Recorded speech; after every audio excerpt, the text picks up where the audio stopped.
All right, all of us have heard millions of different definitions of leadership. So let's don't talk about the definition of leadership. Let's talk about what leaders do. Leaders coach attitudes, they teach skills, and they manage actions because it's attitudes, skills, and actions that produce the best results.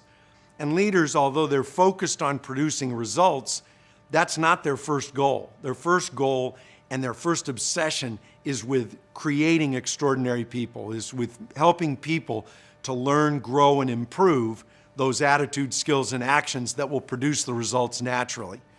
So for leaders, their first goal has to be to create that culture, to create individual attitudes that will produce extraordinary people. So we manage attitudes. My first lesson in that was a Friday night.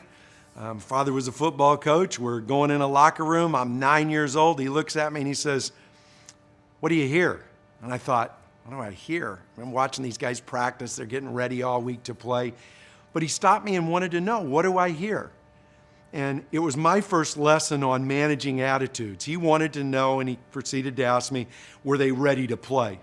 So as leaders, the first step is to manage attitudes. It's to instill and inspire attitudes that will prepare people to overcome the things that will get in their way of producing the results that they want.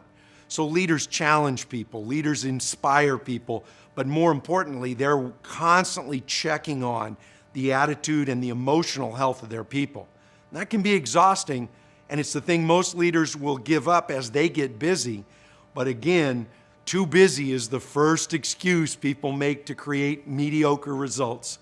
And same for leaders. When they get too busy to pay attention to the emotional state, the attitudes of their followers, then they can expect that the results will be mediocre at best. And in fact, oftentimes failure is just a self-fulfilled prophecy because we've been so focused on the end result, we didn't focus on the first step. People's attitudes that generate their actions that produce the results that we were looking for. So if you want to lead, you've got to manage attitudes.